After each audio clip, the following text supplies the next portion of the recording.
예, 이 두 책은 상당히 다른 책입니다. 우선 이 침묵의 봄, 이 레이첼 칼슨이라는 분이 쓴 책인데요.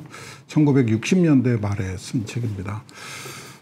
이 책은 사실은 화학자들이 굉장히 감추고 싶어 하는 책이죠. 1차 대전, 2차 대전 때 독가스를 개발을 하던 경험을 가지고 2차 대전이 끝나면서부터는 이 살충제, 살균제, 농약을 개발하기 시작했고 그 대표적인 작품이 바로 DDT였습니다. 정말 선풍적인 인기를 끌었고요.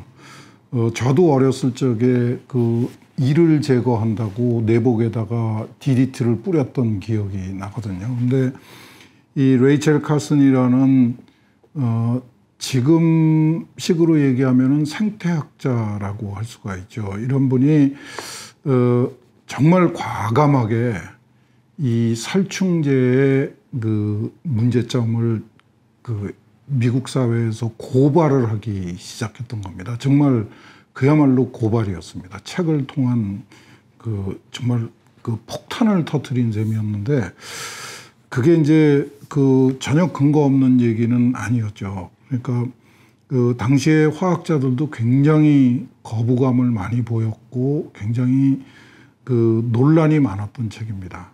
그리고 이 책의 그 가치에 대해서 지금도 논란을 벌이고 있습니다. 과연 이 레이첼 칼슨이 주장했듯이 DDT가 정말로 나쁜 거였느냐, 긍정적인 면이 있었던 것도 아니냐, 이런 주장을 하는 이야기가 아직도 계속되고 있습니다.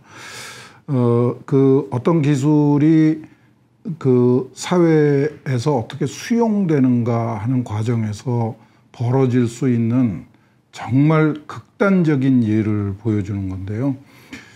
우리도 이런 논란에 대해서 좀 익숙해져야 될 필요가 있다.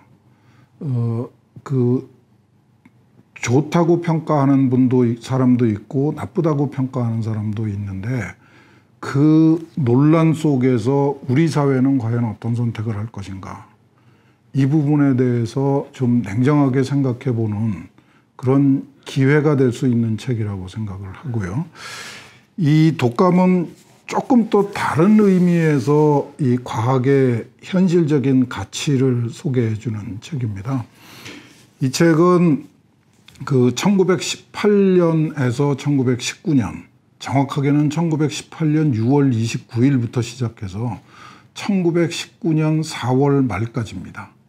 그러니까 한 10달 정도의 기간 동안에 전 세계가 3차례에 걸쳐서 소위 스페인 독감이라는 것에 공격을 받았죠.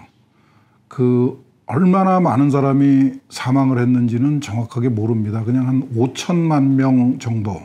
당시 전 세계 인구가 16억이었습니다.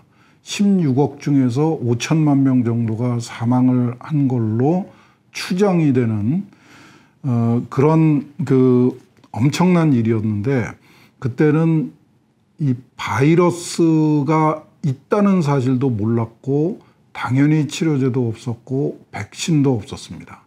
그런데 한 10개월 만에 그 3차례의 이 확산을 거쳐서 그 엄청난 일이 벌어졌었죠. 미국, 유럽, 심지어는 알래스카 동토 지역까지 그 참혹하게 피해를 입었고, 우리나라는 사실은 1919년 3월 1일이 3.1절이죠.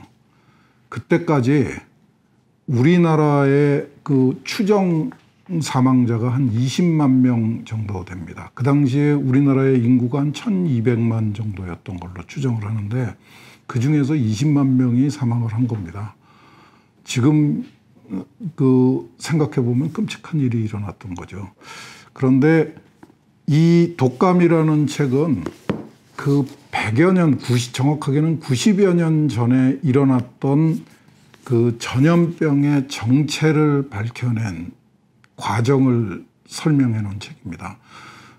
결론적으로 말씀을 드리면은 1918년에 미국 그 육군에서 육군연구소에서 이 독감의 정체를 밝혀내기 위해서 준비를 했었는데 그거는 무위로 끝났고 결국은 그 90년대 말에 그 알래스카의 동토 지역에 있는 그 마을의 무덤을 파가지고 거기에 있던 어느 정말 이름 모를 여인의 가슴 속에서 그 가래를 채취를 해가지고 거기서 그 인플루엔자 A H1N1이라는 바이러스를 확인을 했습니다.